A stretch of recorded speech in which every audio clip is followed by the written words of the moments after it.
Hello everyone, I am Crawlers and DICE has apparently released yet another patch for Battlefield 4 on March the 25th to coincide with the release of Naval Strike DLC, I think. Now, it's only been released to the PlayStation 3 console, so far as Xbox and PC players haven't gotten the DLC yet, as it was delayed, I'm sure you heard by now.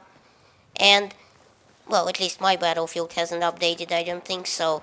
I'm assuming right now that PC and Xbox will get the same patch that the PlayStation people got already when they got their Naval Assault DLC. Now, this patch again goes into some balancing, some things and weapons like grenades, but honestly, it's getting a little bit annoying, as I said before, that DICE is coming out with new tweaks, to the same weapons on a nearly weekly basis. I mean, the last patch was, what, a week ago? And this makes it, I think, the third client-side patch this month. I mean, it's getting a little hard to keep up, frankly. They keep tweaking and retweaking the same things over and over, and it's like the first Javelin. First it was 25 damage, then it was 34 damage, then it was back to 30 in a week's time. I mean, pick one and run with it, for fuck's sake. So, again, there are some stability improvements. The kill cam bug is supposedly fixed. An incredibly annoying bug that. The MAV exploit and the Metro above map exploit have been patched.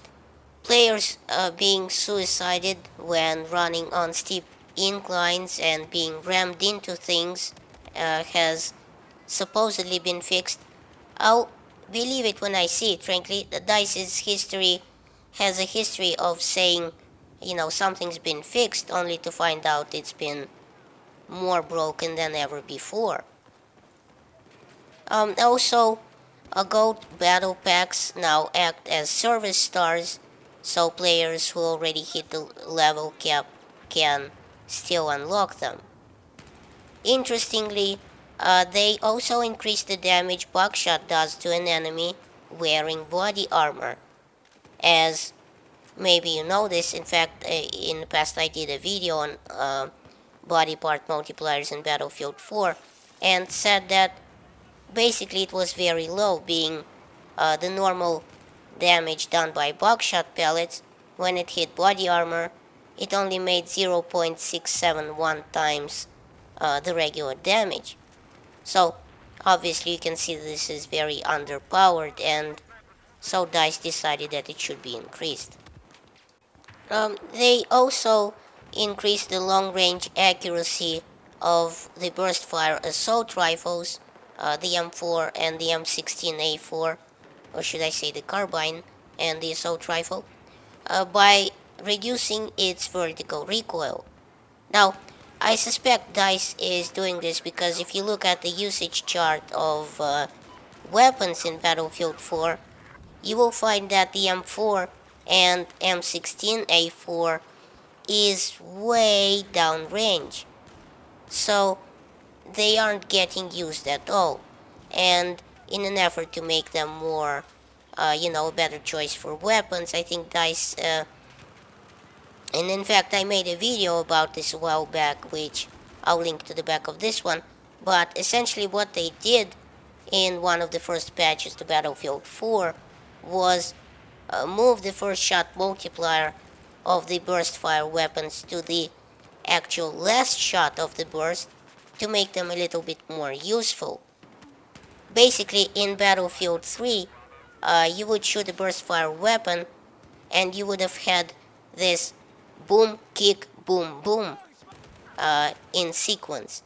But in Battlefield 4, after the patch, what you would have had is actually happened boom, boom, boom, and then kick. Of course, not taking into account the per shot vertical recoil. This is still better than what we've had before, as the first 3 shots go much better, are much more accurate and go into the target directly, avoiding the first shot multiplier, which is now the last shot multiplier in effect. They also reduced the side-to-side recoil of the G36C and tweaked the detonation time of the LVG, so now they will explode quicker, having a shorter fuse. This to get rid of the endless bouncy nades in Operation Metro.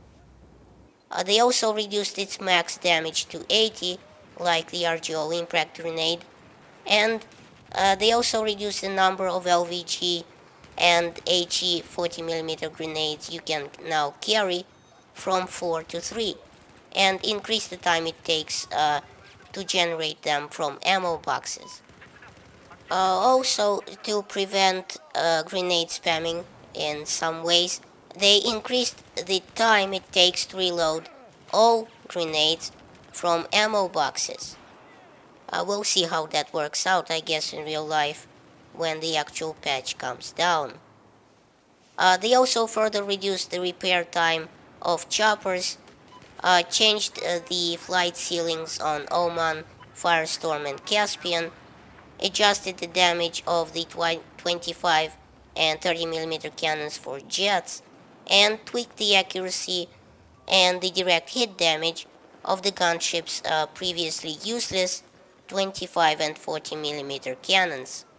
Now, personally, I think this is a very good change because I hated the way these things acted on gunships. You couldn't hit anything with it, they were so ridiculously inaccurate.